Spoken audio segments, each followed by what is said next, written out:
Florian Puhani here. Welcome to another episode of my series, Way Too Intense for a Short. Thank you, Kieran, for reminding me to think about side delt exercises again. It's been quite a while.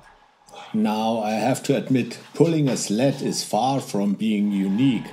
But still, I've never seen it done for this particular exercise. So, here you are. Enjoy! I haven't done this myself in quite a while, so I'm afraid I can't give you many pointers about the correct technique. But at least there is one peculiarity I've noticed. The fact that this exercise is completely lacking an eccentric phase makes it very hard to gauge your RPE. At least I can never tell how many reps in reserve I've left yet. I honestly thought this weight here, 40 kg, wouldn't allow me more than 10 reps to at least technical failure.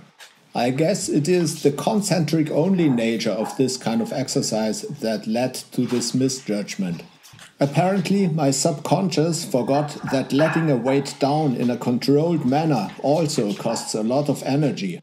So you could even argue that I'm only doing half reps here. Well, it is Friday morning, I'm completely carb depleted and my central nervous system is pretty fried too from doing a lot of compound movements this week. If you don't believe me, watch my latest deadlift video, I've linked it in the info card. So please cut me some slack, I think I've earned a little concentric only add-on. By the way, this is also great for deload phases. You can push yourself very hard with it and it still doesn't need half as much recovery as moderate normal training. And especially with this kind of lighter weight concentric only training exercises, the risk of overtraining is practically non-existent. I guess it may be a bit different if you're pushing a sled that weighs half a ton with your whole body. But side lateral raises, come on. That's not very taxing, even when performed with dumbbells or cables. Oh, and here's another advantage of this type of training. It is completely safe to perform it explosively as long as you have enough space on the floor.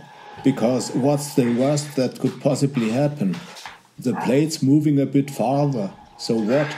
It's nothing like dumbbells you have to catch on the way down. Explosive execution is great for recruiting as many motor units as possible, which means you can fatigue a larger amount of the muscle in one set. But, well, the strength curve also kind of demands it in this case. In order to exhaust the full range of motion, you have to build up some momentum. Without it, you wouldn't even reach the fully contracted position of the side deltoid muscle. Because the steeper the angle of the pulling rope gets, the less force you can apply for moving the arm out to the side.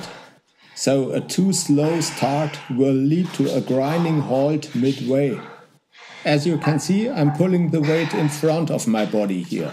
This way I'm getting a pre-stretch in my rear delt and in the rearward fibers of the medium head of my deltoid muscle. Just like on a cable station, if you want to shift the emphasis more to the front, you can try pulling behind your back.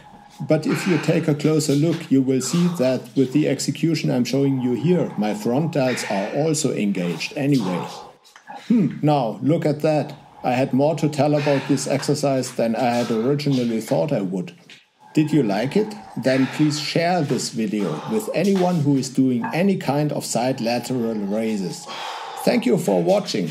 My name is Florian and I will continue to make an effort so that you don't get bored with your training.